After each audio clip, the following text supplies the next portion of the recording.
पर सरकारी लापरवाही की कीमत अपनी जान गंवाकर आम जनता चुका रही।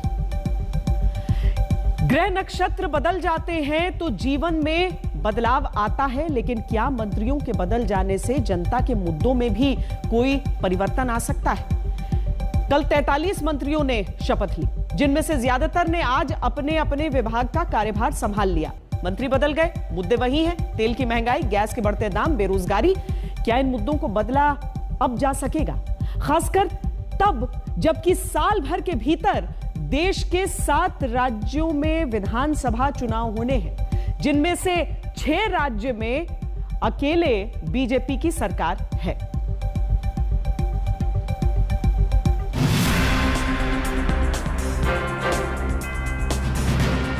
मैं माननीय प्रधानमंत्री जी को धन्यवाद देता हूं, हृदय से धन्यवाद देता हूं कि इतनी बड़ी जिम्मेदारी दी है। मोदी जी के नेतृत्व में हम सभी काम कर रहे हैं। जिम्मेदारी माननीय प्रधानमंत्री जी ने मुझे दी है। प्रधानमंत्री जी की अपेक्षा के अनुसार मैं काम करने की कोशिश करूंगा। प्रधानमंत्री के नेतृत्व और निर्देश के आधार पर अब अपनी अपनी योग्यता जनता के प्रति पूरी श्रद्धा और पूर्ण अंतःकरण से निभाने वाले मंत्रियों ने बुधवार को शपथ लेने के बाद गुरुवार को कार्यभार संभालना शुरू किया। जनता के मुद्दों को संभालने के लिए ही मंत्री बदले गए, ये तो समझ आता है, लेकिन सवाल ये कि क्या मंत्रियों के बदल जाने से मुद्दे भी बदल जाते हैं? हालत ये कि मध्य प्रदेश के आगर मालवा में जब पेट्रोल की कीमत प्रति लीटर 109 रुपए 90 पैसे यानी 110 रुपए के करीब चल रही है, तो आगर मालवा की जनता अपनी महंगाई से जलती जेब को राहत देने के लिए पड़ोसी राज्य राजस्थान में पेट्रोल डलाने जाने को मजबूर है। क्या भाव हो गया पेट्रोल? 110 हो गया और 100 डीजल हो गया सर, 100 रुपये किलो। बहुत दिक्कतें हो रही है, इससे आम जनता पे बहुत बुरा असर पड़ रहा है।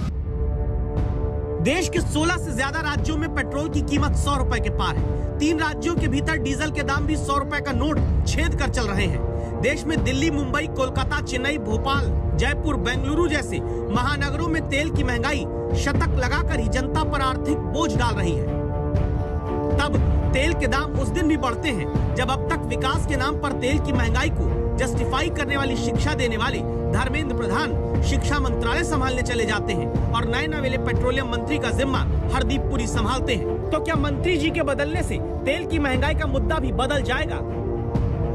पहले ही कह दिया था कि मुझे आप थोड़ा सा मौका दीजिए, जो अभी हमारे सामने इश्यूज हैं, to be briefed on them. I would have been surprised if you didn't ask about this question.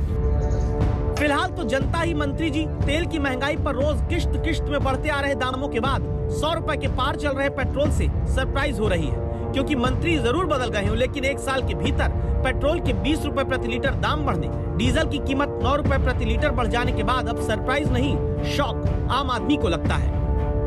आपसे उम्मीद तो जनता को तुरंत महंगाई से राहत दिलाने की ही होगी, जो तब तक पूरी नहीं होगी जब तक तेल पर काटे जा रहे टैक्स में कटौती ना हो। तो क्या वो करा पाएंगे, या फिर मंत्री बदलने के बाद भी अभी की तरह जनता को ऊंट के पीछे गाड़ी बांधकर प्रदर्शन करते रहना पड़ेगा? In the last 7 years, under the able guidance of Shri Dharmendra Pradhan ji, and before that of his predecessor, a number of path-breaking reforms and initiatives have been introduced in this sector. My effort will be to take those forward and to fulfill the expectations of the Prime Minister. उम्मीदें तो बेरोजगारों की भी देश भर में पूरी कौन करेगा, ये सवाल है। बेरोजगार तो देश के हर हिस्से में नौकरी पाने के लिए ही भटक रहे हैं। अब केंद्र में रोजगार का महकमा संभालने वाले श्रम विभाग के मंत्री संतोष गंगवार की जगह राजनीतिक रूप से बेहद अनुभवी भूपेंद्र यादव आए हैं, जिनके सामने चुनौती है कि बढ़ती बेरोजगारी के फैलते सुरसा वाले मुंह को बंद कैसे किया जाएगा, क्योंकि CMI के आंकड़ों के मुताबिक अप्रैल मई महीने में ही देश में 2 करोड़ 30 लाख लोग बेरोजगार हुए हैं और मई 2021 तक भारत में 5 करोड़ लोग ऐसे हैं जो बहुत कोशिश के साथ किसी नौकरी की तलाश कर रहे हैं, लेकिन पा नहीं रहे। श्रम के साथ पर्यावरण मंत्रालय का भी काम संभालने वाले नए मंत्री भूपेंद्र यादव PM के भरोसे पर खरा उतरने की बात करते हैं। माननीय प्रधानमंत्री जी ने जो जिम्मेदारी मुझको कैबिनेट मंत्री के रूप में दी है और जो उन्होंने भरोसा दे करके जो जिम्मेदारी और दायित्व दिया है, निश्चित रूप से मैं उसको पूरा गंभीरता से निभाने का प्रयत्न करूंगा। कहा जाता है कि कोई भी पीठ पर वार सह सकता है, पेट पर नहीं। महंगाई और बेरोजगारी जैसे जनता से जुड़े सीधे मुद्दों को दूर करने का जिम्मा सिर्फ एक दो मंत्री पर नहीं है, बल्कि हर उस मंत्रालय पर है जिसे रोजगार के नए मौके पैदा करने होंगे। आज तक ब्यूरो।